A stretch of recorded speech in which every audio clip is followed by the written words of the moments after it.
பால் டப்பாவா அவருடைய அந்த ரேப் அப்படிங்கிறது உண்மையிலே வந்து செம்மையாக இருக்குது.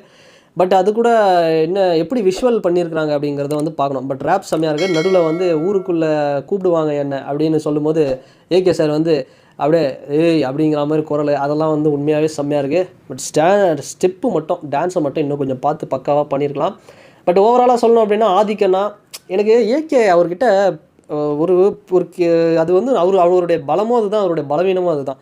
ஒருத்தர் இருக்கிறாங்கன்னா அவங்க மேலே வந்து அப்படியே வந்து கண்மூடித்தனமாக வந்து ஒரு நம்பிக்கையை வச்சிடுறாரு. அஜித் சார் வந்து நடிக்கிறதே வந்து மானிட்டரில் கூட வந்து பார்க்க மாட்டாங்களா. பட் மற்ற நடிகர்லாம் பார்த்தோம்னா சூப்பர் ஸ்டாரு ரசிகருக்கு என்னென்ன தேவைன்னு ஒன்று வந்து பார்த்துட்ருப்பார். இந்த அசைவுலேருந்து அந்த அசைவு வரைக்கும். விஜய் சாரும் அப்படி தான். கமல் சார் சொல்லவே தேவையில்ல. இந்த டைரக்ஷன்லாம் அவ்வளோ சீக்கிரம் அவரை வச்சு பண்ணிடவே முடியாது. பண்ணால் கூட என்ன பண்ணுவார்னா ஸ்க்ரீன் பிளேவோ ஏதோ ஒன்று எடுத்துகிட்டு வந்து அவரே கொடுத்துட்டு பாதி வேலை அவரே முடிச்சிருவார் எல்லாத்தையும். அவர் அதிகபட்சமாக இந்த ரீசெண்ட் டைம்ஸில் இந்த வீடியோவை நீங்கள் ஃபுல்லாக பார்க்கணும் அப்படின்னா யூடியூப்பில் சச்சின் ஸ்டூடியோஸ் யூடியூப் சேனல்னு டைப் பண்ணுங்கள். அதில் இது மாதிரி நிறைய வீடியோக்கள் இருக்குது. அண்ட் இது வரைக்கும் நம்ம சேனலை யாராவது சப்ஸ்கிரைப் பண்ணலை அப்படின்னா மறக்காமல் சப்ஸ்கிரைப் பண்ணிக்கோங்க. அண்ட் தொடர்ந்து உங்களுடைய ஆதரவும் நம்ம சேனலுக்கு வந்து